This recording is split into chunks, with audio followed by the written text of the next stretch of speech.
जय भीम। मैं हूं अशोक कुमार और आप मेरे साथ देख रहे हैं बहुजन विचारधारा विश्लेषण। आज हम बात करेंगे आरक्षण की।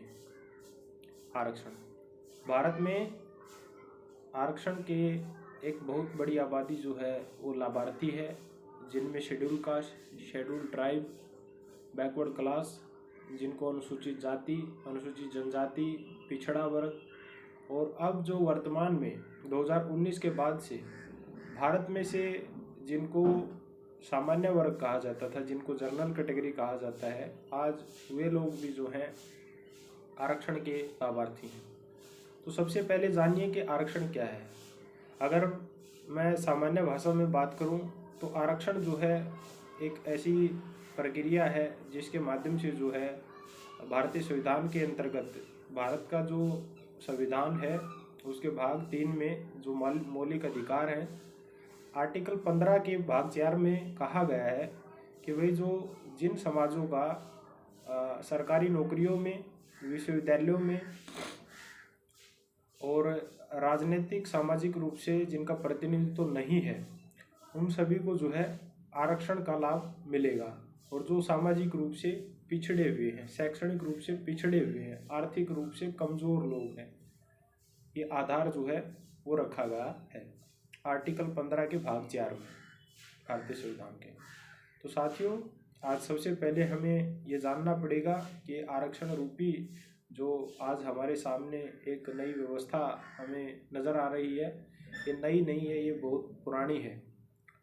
सबसे पहले अगर देखा जाए तो देश में जब सरकारी नौकरियों का दौर जो है, जब अंग्रेज इस देश में आए, बैटल ऑफ प्लासी, जब सिराजुद्दौला आखिरी शासक को यहाँ हरा दिया गया और अंग्रेज़ों ने यहाँ अपना परचम लहराया, तो उसके बाद से ब्रिटिशर्स ने यहाँ सरकारी नौकरियाँ निकालना शुरू कर दिया था, सरकारी नौकरियाँ आनी शुरू हो गई थी। लेकिन रिजर्वेशन जो है 26 जुलाई सन 1902 को बड़ौदा के महाराजा छत्रपति साहू जी महाराज सबसे पहले भारत में रिजर्वेशन लागू करते हैं और अपने राज्य में 50% जो है आरक्षण को लागू करके वो जो है गरीब, जो अछूत समाज के लोग हैं, पिछड़े वर्ग के जो लोग हैं, उन सभी लोगों को जो है उस समय प्रतिनिधित्व देते हैं। उसी आधार पर जो है आगे चल के जनगणनाएँ होती रहती हैं। 1901 की जनगणना है, 1931 की जनगणना है। उसके बाद में जब सेपरेट इलेक्टोरल पास हो जाता है, साइमन कमीशन के दौरान जो है, जब डॉक्टर अम्बेडकर शेड्यूल कास्ट के लोगों का प्रतिनिधित्व कर रहे थे और जब उनको इंडिया में जब महात्मा गांधी जी के साथ जो पूना पैक्ट करना पड़ता है, तो उस पूना पैक्ट में जो reservation schedule caste, schedule tribe के लिए होता है, वो रिजर्वेशन जो है उस समय पे जो है आबादी के हिसाब से हुआ था और आज उसको हालांकि बढ़ा देना चाहिए था लेकिन नहीं किया गया है।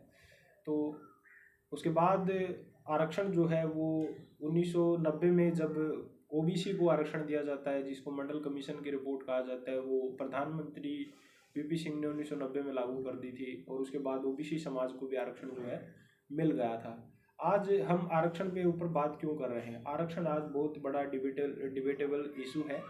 आरक्षण के ऊपर इसलिए हम बात कर रहे हैं क्योंकि कुछ समाजों को ऐसा लगता है कि अनुसूचित जाति, अनुसूचित जनजाति, पिछड़ा वर्ग जो है, ये इनको जो आरक्षण मिल रहा है ये गलत मिल रहा है, ये क्यों मिल रहा है इनको। तो आज उन सभी बिंदुओं के ऊपर जो हम बात करेंगे। आरक्षण अनुसूचित जातियों को इसलिए मिलता है क्योंकि काफ़ी लंबे समय से उन सभी को जो है सरकारी नौकरियों से, शिक्षा से, धन संपत्ति अर्जित करने से उन सभी को जो है बहिष्कृत किया गया समाज से। इसलिए उनको आरक्षण के माध्यम से एक सीढ़ी दी गई है कि ये लोग आगे बढ़ सके सरकारी कार्यालयों में, न्यायालयों में, ताकि इनका प्रतिनिधित्व इनको दिया जा सके। अनुसूचित जनजातियों को भी काफ़ी लंबे समय से जो है अवसर नहीं मिला था। वो लोग जो हैं हर चीज़ के लिए तरस गए थे, इसलिए उनको भी जो है प्रतिनिधित्व दिया गया है। पिछड़ा वर्ग जो कि आर्थिक रूप से थोड़ा शेड्यूल कास्ट, शेड्यूल ट्राइब से मजबूत है, लेकिन उसका भी जो है सरकारी नौकरियों में, न्यायालयों में और शिक्षण संस्थानों में उचित प्रतिनिधित्व नहीं होने की वजह से उनको भी जो 1990 में आरक्षण दिया गया। अब जो है 10% हम जनरल कैटेगरी के आरक्षण की बात करते हैं। बार बार कहा जाता था कि जनरल कैटेगरी में भी गरीब लोग हैं, उनको जो है आरक्षण नहीं मिल रहा है। तो भारतीय जनता पार्टी की जब 2019 में दोबारा सरकार बनी तो उन्होंने जो है जो सामान्य वर्ग के, जो इकोनॉमिकली वीकर सेक्शन के जो लोग हैं, उनको भी 10% आरक्षण जो है अब जो है दे दिया है। तो साथियों, वैसे तो आरक्षण कोई गरीबी उन्मूलन कार्यक्रम नहीं है, ये सब प्रतिनिधित्व, सेल्फ रिप्रेजेंटेशन की एक अपनी प्रस्तुति करता है। प्रोफेसर विवेक कुमार भी यही बात कहते हैं, जो जवाहरलाल नेहरू विश्वविद्यालय में प्रोफेसर हैं और समाजशास्त्री हैं, बहुत बड़े, और अम्बेडकरवादी भी चिंतक हैं। वो भी कहते हैं कि जो आरक्षण है, आरक्षण गरीबी उन्मूलन प्रोग्राम नहीं है, आरक्षण कोई मनरेगा स्कीम नहीं है कि सभी को काम दे दिया जाए। आरक्षण उन्हीं लोगों को मिलना चाहिए जिनको सख्त ज़रूरत है। तो अब हम आरक्षण की बात करते हैं कि आरक्षण किस किस को कितना कितना मिला गया है। अनुसूचित जातियों को जो है 15% आरक्षण मिला है। अनुसूचित जनजाति को जो है 7.5% यानी 7.5% आरक्षण मिला है। ओबीसी समाज को, जिसको हम बैकवर्ड क्लास कहते हैं, उनको जो है 27% आरक्षण मिला है। उसके बाद जो है जनरल कैटेगरी है, जिसको 10% आरक्षण मिला है, अभी 2019 में दिया गया है उनको। तो ये टोटल मिला के जो आरक्षण है, पहले जो है करीबन बन जाता था ये 15 और 7 22 22.5 और 7 करीबन, ये पहले 49.49% बनता था। अब जो है ये 59 पे पहुंच गया है। तो आरक्षण की आज हम क्यों बात कर रहे हैं? आरक्षण जो है एक ऐसी प्रक्रिया है जिसके माध्यम से जो है दबे कुचले हुए जो समाज के लोग हैं, उन सभी को जो है आगे बढ़ने का एक अवसर मिला है। तो आरक्षण के ऊपर बार बार डिबेट होती कि आरक्षण से जो है बड़े बड़े नेताओं के जो बच्चे हैं वो भी आरक्षण ले रहे हैं, फिर आरक्षण के आधार पर प्रमोशन भी हो रहा है। तो वहाँ पर जहाँ तक आज तक शेड्यूल कास्ट के लोग नहीं पहुँच पाए हैं, तो आरक्षण के माध्यम से जो प्रमोशन मिलती है, उस प्रमोशन को लेके भी काफ़ी लोगों को चक्कर काटने पड़ते हैं। जो आरक्षण लेने का जो लाभार्थी वर्ग है, वो भी आरक्षण को लेके जागरूक नहीं है। अगर डॉक्टर अम्बेडकर के द्वारा ये आरक्षण नहीं दिया जाता, भारतीय संविधान ये आरक्षण नहीं देता, तो कैसे schedule caste, schedule tribe, backward class के लोग आगे बढ़ते? आज schedule caste, schedule tribe, backward class के लोग सो रहे हैं और आरक्षण लूटा जा रहा है।